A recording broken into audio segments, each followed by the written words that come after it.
Good morning, good morning, good morning. God bless, and God bless. I tell you, I thank everybody this morning for coming by. I'm AJC. Are you really blessed? Well, let's examine that today, right here on AJ Ministries. Hit my intro.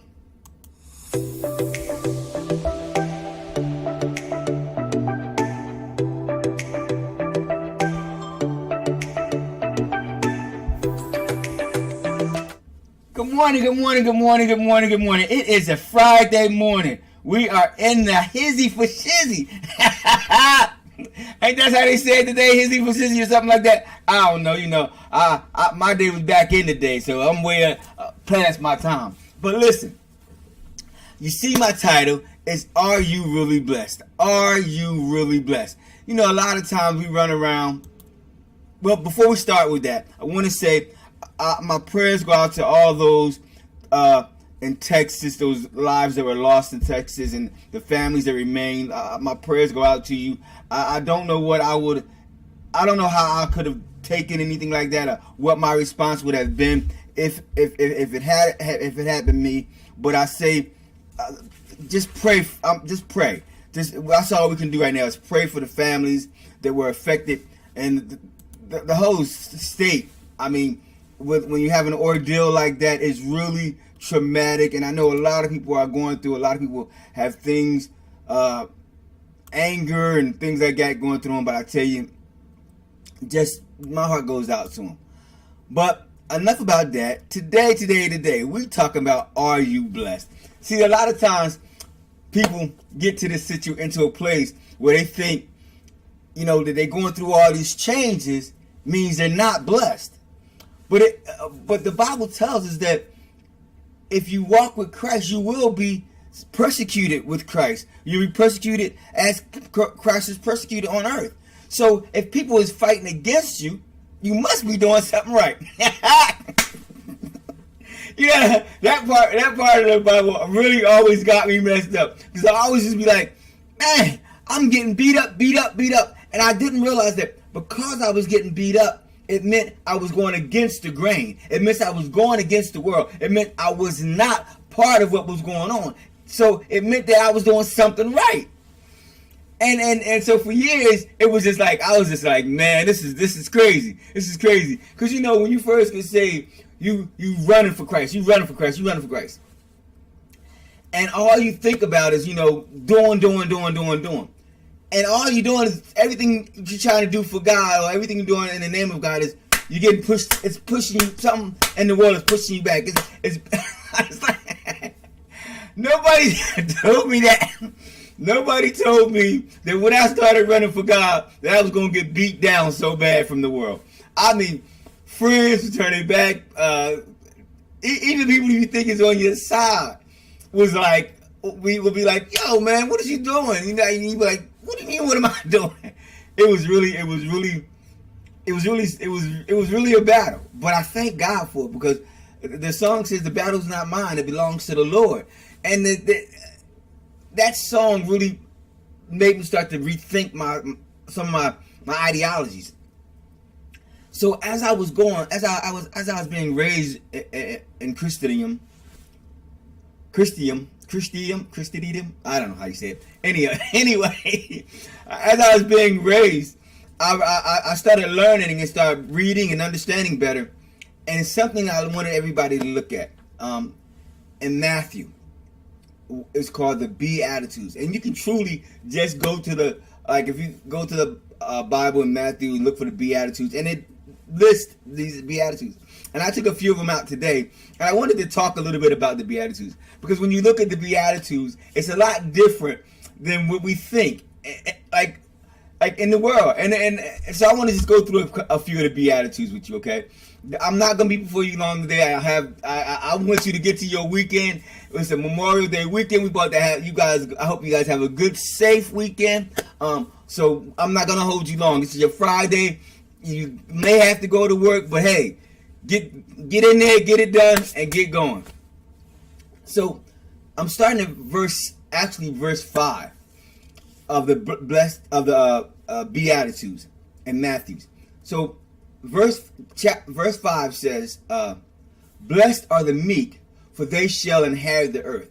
Now, the reason why I took that one first, because I thought about that thing. Meek,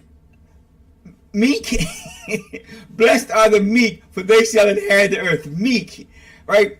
Now, in the world, you said only the strong survive. But the Bible says the meek will inherit the earth. So I said, that first thing hit me. I was like, how is that supposed to work?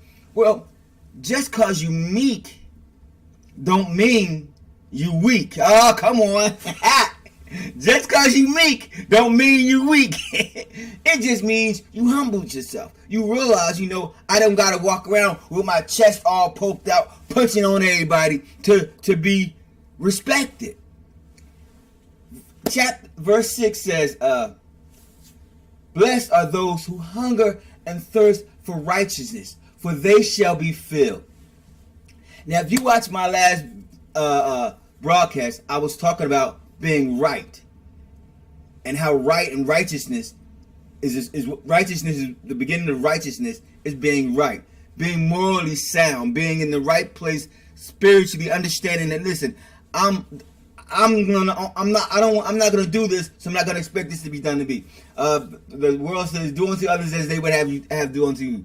So that's being in the right place, being in a moral place. I'm not gonna go rob, steal, or cheat to get what I want. So I'm not expecting that to be brought back to. A lot of people call it karma or something like that. I don't really do the karma thing, but anyway, but if it's what you believe, is what you believe. Now, verse 7 says, blessed are the merciful, for they shall obtain mercy. And that was one of the most beautiful things in the world, because to have mercy on a person, you ever see some of these things going on in the world? It's like we have lost our sense of life. We don't care about life anymore. It's like it's so easy to take a life today. We don't practice mercy. We don't practice, just saying, listen, I'm not gonna do this because that happened. I'm gonna restrain from doing that. And in the Beatitudes, it says do that. It says act that way. But in the world, it's like if somebody says something to you, you automatically got to snap off at them. If somebody do something new, you got to go back and do something equally as bad to them. But why? Because it's only perpetrating a false idealism that battle is good, fighting is good. It's not. Verse 8 is blessed are the pure in heart, for they shall see God. Pure of heart. Being pure of heart. How many, when you look around and you talk to your friends or something like that, and stuff, they do something, they ask you for something, or they want to do something with you. Is the motives behind what they're doing, is it pure? Like if in today's society, you ask a girl to go out on a date, you depending on when you take her out, you're gonna expect something in return when you. But have you ever asked a person out on a date just to get to know him? Just to get to know him, or you say, "Listen, let's go into this business venture together. We can both make money." Is that business venture a pure investment, or you you're gonna be cheating somebody out of something on the way? And that's the key to a lot of people to understand. Being blessed is being pure of heart. I'm gonna do these things, I'm gonna do those things, but I'm doing it in the purity of it. I'm not gonna do it to try to get over on you. I'm not gonna do it to try to get back at you. I'm not gonna do it to try to hurt you or to take from you. I'm gonna do it because this is something that I need to do or want to do, whatever the case may be, with the pure spirit behind it. Number 9 was blessed are the peacemakers, for they shall be called sons of God. Peacemakers. When I read these, I didn't realize how long ago it's been since I read them and really delved into them. But when I look around in the world today, nobody is trying to have peace. Everybody's invading something or attacking somebody or stealing. It's nobody looking for that peace. So if you're that person that can bring peace into a situation, if you can bring peace into an adverse situation or into a calamity, if you can bring peace to it, the Bible says that blessed are the peacemakers, for they shall be the sons of God. That we walk around in our bellies with a word to have that storm cease. See, too many of us go along to get along, or get along to go along, however it goes, right? You just do what everybody else is doing just so you don't have to be the butt of that joke. But how many times have you seen somebody being attacked or verbally assaulted for no reason, and instead of saying, yo man, y'all stop that, we go along with the joke, we go along with the laugh, just so they don't turn on us to make us the butt of their joke, to make us the target of their anger or frustration. Why can't we just walk into this situation and say, listen, this ain't gotta be like that? You know, I was watching a blog today, and I heard Fat Joe. You remember the rapper from back in the day, Fat Joe? And he was talking, and he said that when he was coming up in rap, everybody wanted to see him fight somebody. And one night he was at this awards show, and a fellow rapper came in, and they met eyes. And everybody he knew around there wanted to see the two come together and clash. But when they came up on each other, the guy reached out and gave him a hug and said, man, I've been wanting to meet you all my life. I've been a fan of yours. Much respect. And it was over like that. Just like that. They had never seen each other, but because everybody around them wanted to see it happen. Everybody was on pins and needles when they seen the two lock eyes. But when they came together, it was all peace. Why can't we live a life like that? Why can't we say, okay, I'm going to squash this beef, I'm going to walk into a situation, and I'm going to change the atmosphere of it? That's being blessed. The 10th one, I thought everyone would be able to relate to. Everybody can relate to it. Blessed are those who are persecuted for righteousness' sake, for theirs is the kingdom of heaven. Blessed are those who are persecuted for righteousness' sake. At the opening, I said it at the beginning. I'm telling you, man, when I first got saved, it seemed like everything I was doing for God, it was like somebody was coming up against it. Somebody was trying to fight it. Somebody was pushing me back. And I used to go home after work, after doing stuff, and be with God. And I would literally just cry some days. I would cry. And the attacks wasn't just coming from the people that I was working with, as far as at my job, or it was even coming from the church. It's like I thought and all I had was pure intentions. Are you really blessed? See, you think you're going through all this stuff and all this trials and tribulations because somebody hates you. But could God just be testing your reserve? Could he be building your faith? Could he be strengthening your heart? Putting a shell over you, so for the things he has in store for you, you can withstand the pain, the heaviness of the world, the struggles you might have to go through. See, one day you might have to walk up to somebody and tell them, listen, it's a better way. But if that person closed the door in your face, are you going to get heartbroken and never go back to another person and tell them it's a better way? If you're trying to tell somebody, listen, let me take you to church, and they keep refusing you, are you going to stop asking them to go with you to church? If you wake up in the morning and you have a dream that you want to go after, and you look around and say, I have no money, I don't have a car, I don't have what I need to do, is it going to stop you from going forward? See, what you got to understand is those things you go through in life, they strengthen you, they build you up for the long haul, for the big push. Because at some point in your life, you're going to have to push through a barrier. At some point in your life, you have to pick up a door. At some point in your life, you're going to have to walk through some fire just to get to what you want to get to. That's when you know you're blessed. That's when you know that God, you chose me for something better. You chose me for something greater. You chose me for something more. And when you realize that the things you're going through ain't just to make you mad, ain't just to hurt your feelings, ain't just to, it's making you, it's molding you into a better person. It's bringing you to a place that you can understand that God did it. So when you sit there and you're 15 years old and you wonder why you lost your child during birth, or one day you wake up and you wonder why this happened or that happened, or why am I locked up and I got to do these 3 years in jail, or why this. Think about your life. Like right now, I ask God all the time. I says, you know what, God? Why? And this is this is really how I ask God. I say, God, why would you wait till I got this age before you'd open up the dreams that I once had as a child? And when I asked him that question, you know what he said to me? He said, because if I'd have gave you what you dreamed of back then, you wouldn't have been able to take it.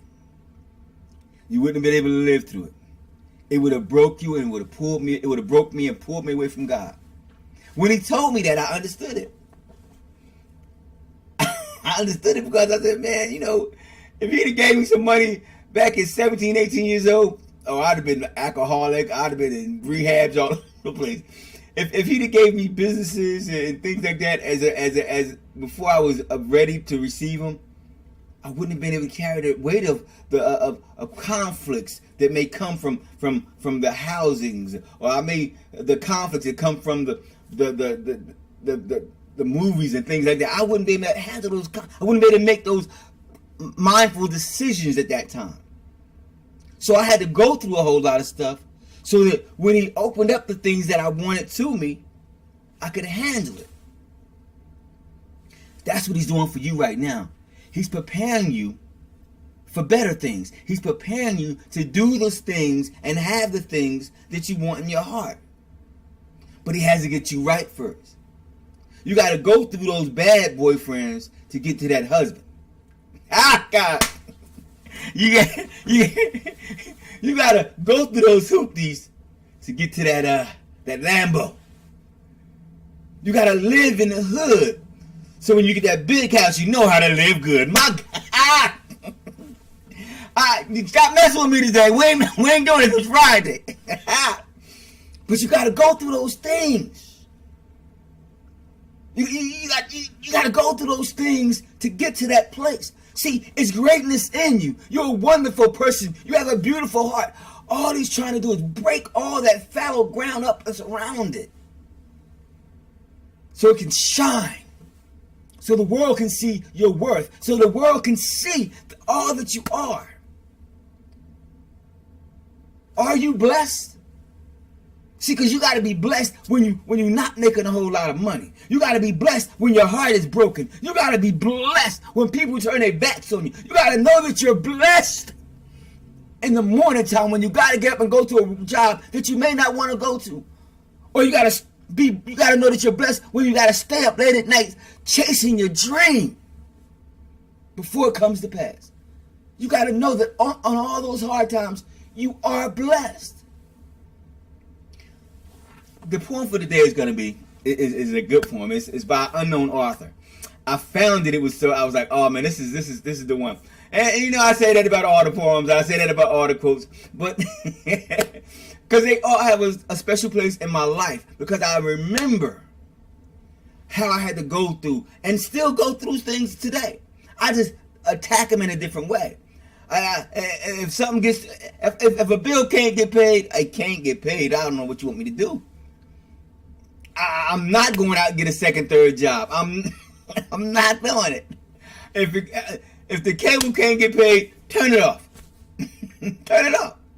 Everybody got cell phones. We don't even got a landline. Use your cell phone. You can get it. Just give me internet. I don't need the cable. Just give me internet. You know, it's really, I don't, and I don't mean it like say it like that. But if I'm not going to let something of this world stress me out.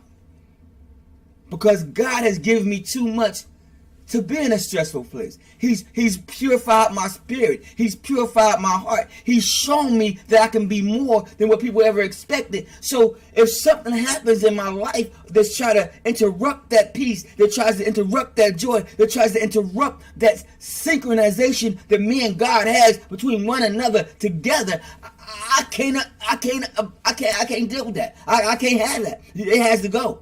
You know, my mom used to say, it's my way or the highway. Right? That's what my mom said. And I know some of you out there in my age, you heard your parents say it. They used to have two slogans. My way or the highway. And if they got mad at you, say, I brought you into this world and I take you out. But my way or the highway. And when it comes to my house, it's God. It's God's way or no way. It's His way or no way. Not even my way. Is it His way or no way? And that's how I run it. That's how I look at it. If it's not of God and it comes to my life, it got to go. If it's causing me unrest because and I speak to God about it and He says it's got to go, it's gone. And that don't make a difference who doing it. If I'm doing it, if it's something I'm doing in my life that's bringing me more harm than help, it gotta go. You guys don't know. My eating habits was causing me issues. I don't even eat. I changed them. They gotta go. Those old habits gotta go. I can still have certain things, but those old habits gotta go. I said time and time. I used to tell my wife, babe, I'm not eating those salads. Lettuce is for rabbits. I literally eat salad 5 days a week for my lunch. 5 days a week. I literally eat salads 5 days a week. No joke. 5 days a week. And you know, I swear by it right now. I love salads. But the poem of the day is called Life Still Has a Meaning. And it's an unknown author. It's a Life Still Has a Meaning. If there is a future, there is time for mending. Time to see your troubles coming to an ending. Life is never hopeless, however great your sorrow, if you're looking forward to a new tomorrow. If there is time for wishing, then there is time for hoping. When through the doubt and darkness, you are blindly groping. Though the heart be heavy and hurt you may be feeling, if there is time for praying, there is time for healing. So if through your window there is a new day breaking, thank God for the promise, though mind's soul be aching. If with harvest over there is gain, enough for gleaning, there is a new tomorrow, and life still has a meaning. You know, I tell you, man, when I got that poem and I read it, I said, man, life still has a meaning. So when you ask yourself, are you really blessed? Is your heart pure? Are you doing things out of love and not out of selfishness? Are you moving forward and not looking back? Are you stagnated or stepping on somebody to pull them off track? Oh, well, ain't that, but anyway. See, what you got to understand is in today's society, there's so many of us walking around, and we need to know that there's so many of us walking around. You are blessed already. There is no question in my mind that you are blessed. And I learned something. I want to sneak it in real quick. You're blessed to be a blessing.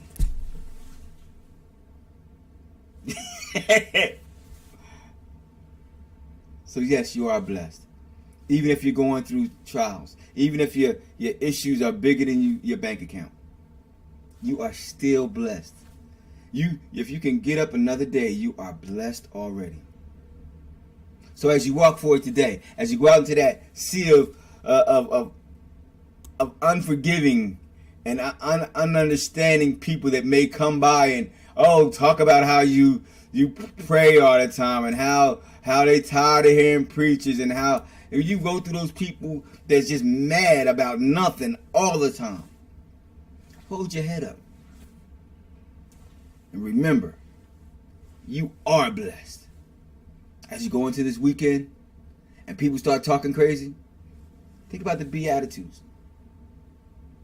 Be meek a little bit. Take down, back up. Survey the situation. It may save somebody's life. Anyway, I'm AJC, the Common Sense Christian. I want to bid you a wonderful weekend, a great night. And I say this like I say it with all my heart. Wherever you go, take God with you. Be blessed.